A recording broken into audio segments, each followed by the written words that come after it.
Nous espérons que la dernière émission vous a plu. Cette nuit, on a super bien dormi. Les matelas étaient super confortables. En tout cas, mieux que dans le bus. Oh oui, aujourd'hui, il a fait beau, un peu de nuages. Il y a eu du soleil et pendant un instant, il y a eu de la neige fondante. On a super bien mangé aujourd'hui, comme hier. Mais c'est toujours mieux quand nos mamans le font. Hier, comme vous le savez, nous avons été chercher tous nos matériels pour le ski.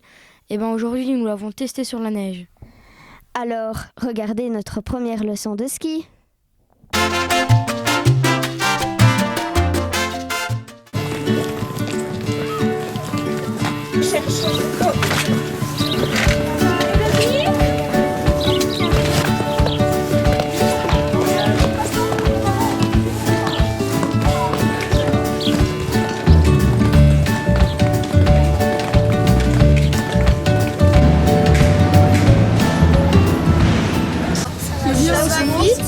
Oui, ça va. Pour monter, ça va vite. J'ai mis un filet si jamais on tombe.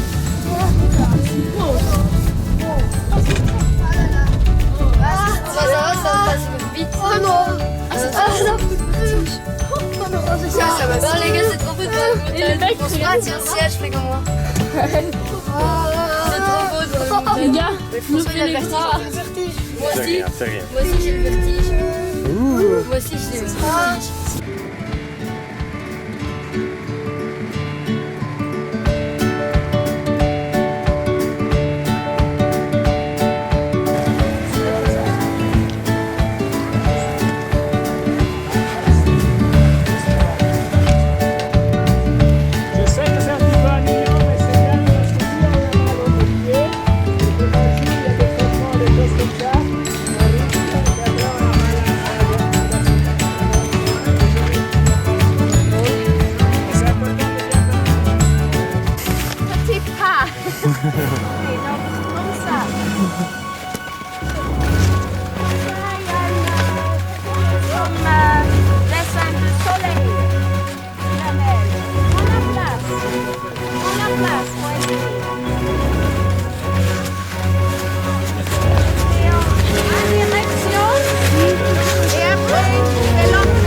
Ouais, chasse-neige.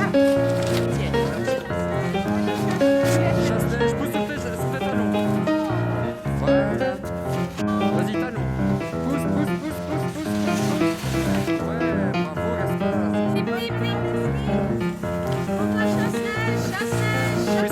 Appuie sur les talons. Freine, chasse-neige. Ouais.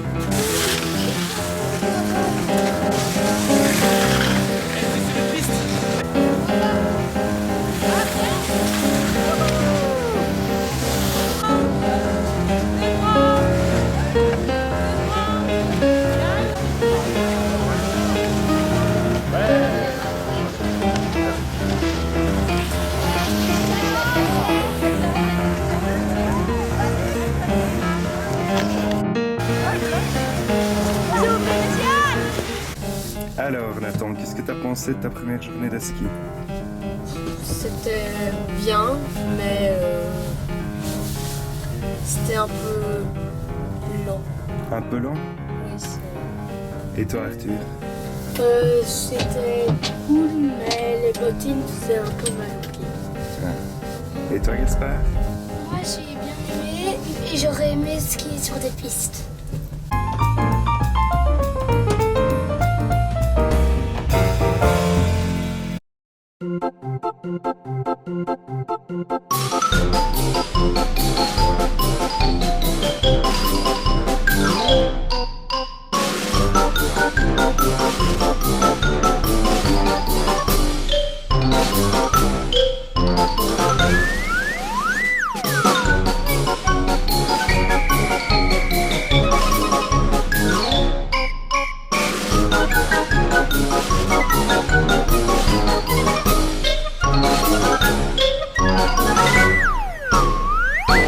Les uns, c'est trop beau, même que... Mais tais-toi, Hugo, laisse la parole à Elodie et Lilou.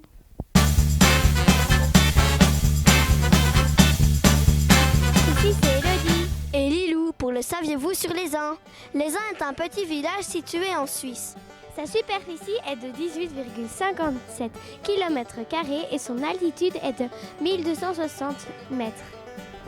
Les Uns fait partie du canton de Vaud et du district de l'Aigle, dont son chef-lieu s'appelle la Lausanne. Le village situé dans les Alpes bernoises, qui lui-même est situé dans les Alpes vaudoises. À Les Uns se trouve une station de ski qui s'appelle la station des Alpes vaudoises. Tu sais, Lilou, qu'il y a d'autres activités à Les Uns, comme la patinoire, Tobogganing Park et d'autres encore. Les plus grands points de Les Uns sont la Berneuse, la tour de Mayenne et aussi la tour de Famelon. Le village lui-même est inscrit sur l'inventaire fédéral des sites construits à protéger en Suisse. C'est une protection de la nature et du paysage. À Les Uns, on y parle français, mais d'autres langues sont parlées par les touristes. Je pense qu'on vous a tout dit. Au revoir.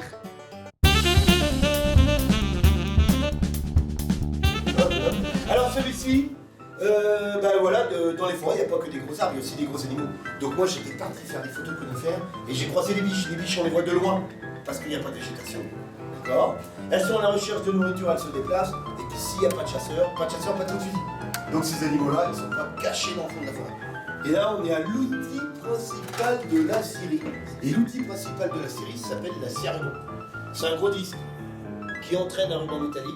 L'opérateur là, avec son tableau de commande, il va commander tout cet ensemble-là, il va l'emmener en direction. Alors je vais faire 2 empreintes comme ça.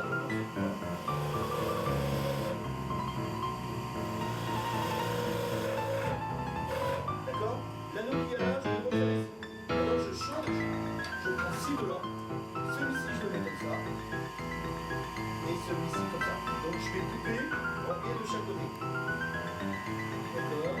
Alors je le mets là.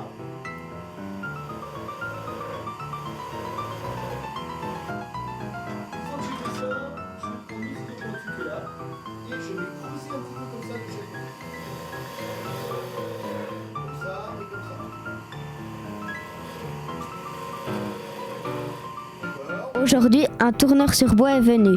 Il a posé son gros rondin de bois à terre et a commencé à tourner autour. Hugo, tu es encore à côté de la plaque.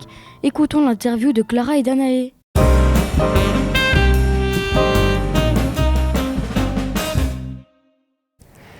Bonjour monsieur, on se présente, Clara et Danae, 2 élèves de l'école de Corty-Waudon qui se trouvent en Belgique. Nous sommes en Suisse aujourd'hui car nous sommes en classe de neige, donc on va vous poser quelques questions.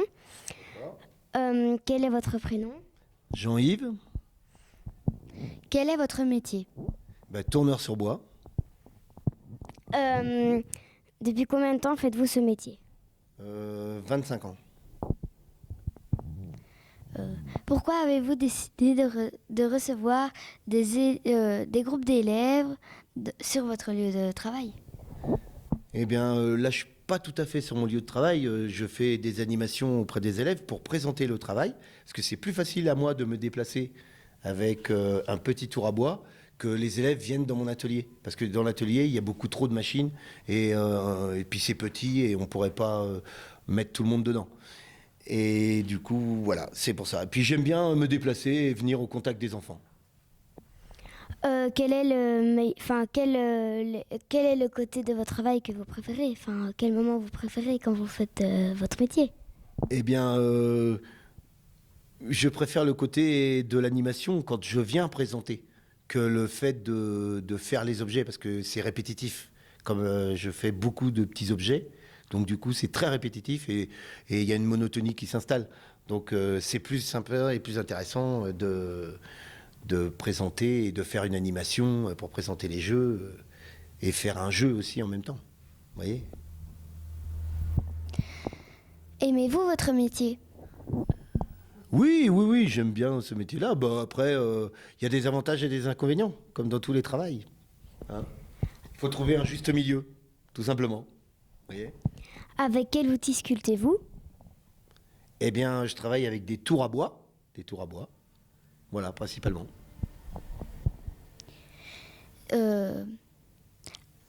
À partir de quelle heure commencez-vous et terminez-vous de sculpter? Eh bien, le travail, en fin de compte, j'ai pas, justement, comme je travaille pour moi, c'est pas un horaire d'usine où tu dois arriver à telle heure et t'en aller à telle heure. Moi, ça marche pas comme ça. C'est mes horaires, c'est moi qui les décide d'abord. C'est en fonction de ma motivation, déjà, et de la quantité de travail que j'ai à faire. C'est surtout ça qui compte. Après, je peux me lever, comme là, ce matin, je me suis levé à 5h du matin. J'étais au travail à 5h du matin. Vous voyez ? Et demain matin, ça va être pareil aussi, parce que en ce moment, là, cette semaine, j'ai beaucoup de travail. Donc, je suis obligé de me lever plus tôt, et là, je vais pas me coucher de bonne heure, ça c'est sûr. Vers les, je sais pas, minuit par là, quelque chose comme ça. Combien de temps ça vous prend pour terminer une œuvre?